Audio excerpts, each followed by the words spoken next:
It's been interesting to see how much attention science and technology is currently receiving from the presidency, and of course, how much the sector hopes to achieve to make Nigeria globally competitive. Well, I had a chat with the Minister of Science and Technology, Dr. Ogbonnaya Onu. Listen to this conversation.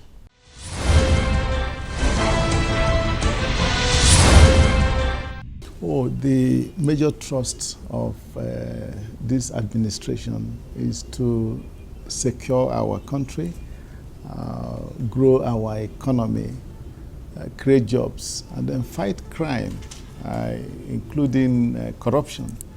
And science and technology happens to be at the center in any of this. That's why the president made it very clear that he will do all that is within his own ability to ensure that he supports science and technology. You see, when you mention fight crime and, help security matters, this is a very sensitive issue. And for the first time, we're trying to lay emphasis on using science and technology. Is this feasible? Oh, it is. It is. As a matter of fact, you can't really prevent or fight crime without using technology. The truth is that the insurgency in the northeastern part of the country can only be contained, through effective use of the right type of equipment. You need to be in a position to improve on your intelligence. And intelligence gathering requires equipment. And again, that's science and technology. Even all the problems that we have, you need to be in a position to make sure that you deploy the right types of equipment, and that again requires science and technology. Funding is an issue, I know. What amount of money do you think can be pumped in to help this sector grow? Research and development, which again is at the heart of science and technology, is something that requires a lot of money, but you cannot spend more than what you have. And also, we are also conscious of the fact that the nation has to do many other things. But the most important thing is the leadership, which is what the president is providing. The will, the political will, recognizing that science and technology is important in national development. If we did this in the past, many of the problems we have today will not be there. So once there is that will, then the commitment will come, and science and technology will now have the sort of support that it requires. But in terms of giving you figures, many countries spend between 3 to 5%, some of the very top countries in terms of development of their GDP, which is very heavy in that area. But we have to make a start, and I think the commitment of the president is what is most important. And we believe that in the years to come, we will start doing much better than we did in the past. When you look at the preponderance of arms and ammunition going around and how the sophisticated weapons are, moved from place to place through the terrorist groups, how much concern do you feel about Nigeria's ability to tackle all of these issues, without adequate research and science and technology, as it were? Oh, no, we can do a lot, and Nigeria is blessed. We have the human beings who can help us, solve many of these problems. And I want to assure you. Is there a but somewhere? A but in that in the past, we didn't do the things that we should have done. Because if we employed science and technology, we shouldn't be we won't be where we are today.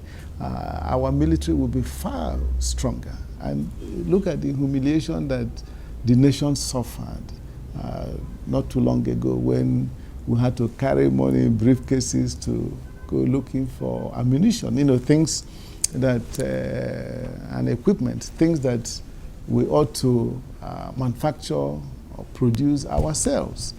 So I believe that the present emphasis will help us overcome many of those problems. Recently, President Buhari inaugurated the National Research and Innovation Council with the aim of course, making Nigeria globally competitive. Now, I must ask, do we really need that council to make this happen, to make science and tech in Nigeria work?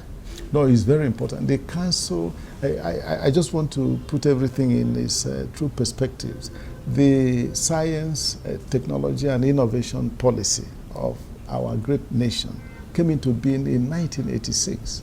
And since then, it was reviewed in 1997, 2003, and the most recent in 2012.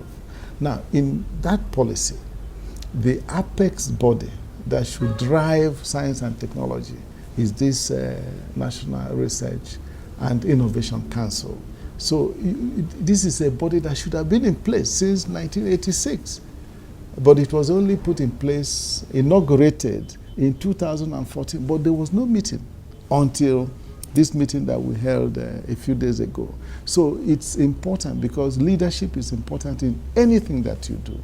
This body, this council is the heart, is the engine that will drive science and technology. And people must recognize that we're not looking at R&D or research and development in the Ministry of Science and Technology. No, we're looking at research and development activities, not just in the ministry alone, but within other departments of government, in the universities, in industry, in the private sector.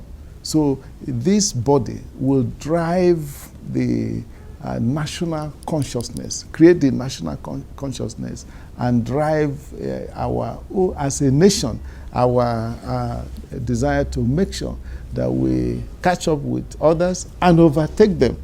Because others? Yes, the developed countries. We shouldn't just be thinking of catching up. Look, let me tell you, if you look at the history of centers of civilization, it's been moving from one country to the other. There was a time it was in Egypt, most recently in UK, then now in the United States. You see, China is trying. So why should Nigeria not also aspire to lead the world? It's something that is possible because history shows that it's possible. So we should work for it. We shouldn't just be copying.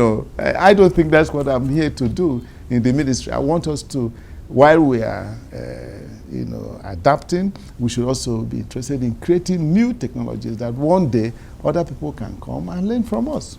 Practically speaking, with the economic downturn, do we have enough funds to drive this capital-intensive area research? Yes, there is a downturn. That's what I told you. The most important thing, the most critical thing in nature is, willpower. The leadership. I want to be this. If you have many children, there will be one of your kids that will come and say, look, I want to be a medical doctor. Maybe the chap is only about 4 or 5 years old. In 20 years from that time, he will be a medical doctor because that's the desire. So the mere fact that the economy has suffered a shock, I think is even helpful to us because we have all, as a nation, come to the realization that this cannot be business as usual. We cannot continue to do things that we did in the past that didn't work. I told someone, you can't believe this, in 1981, December 12, precisely, the value of 1 naira was $1.72. 1 naira 72 cents. Now, what is the value today? Officially, at 197,200, it means that 1 naira is not even up to half a cent or about half a cent. So you can see the pressure on the naira because we've been importing everything, including toothpicks that we shouldn't import. So even pencil, people say, why pencil? I say, look, pencil is important because you go to school, children use it to write, architects use pencil to draw. So we need to reduce the pressure on our currency. And the only way to do it is to produce. We should not just be a consuming nation. we should consume and also produce. And as a matter of fact, we should produce more than we consume, so that the earnings from our export will help us. The Naira can become strong again if we export more. All right, you will tell us more about the pencil production that you intend to begin massively after this break. We're still with the Minister of Science and Technology, Dr. Ogbonnaya Onu. Please join us after the break.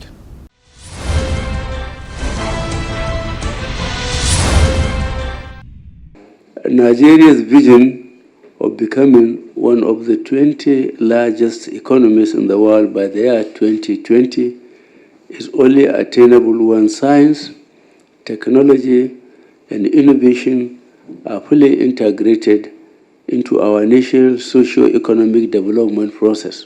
As a nation, we will invest appropriately in science, technology, and innovation in order to guarantee our competitiveness both continentally and globally.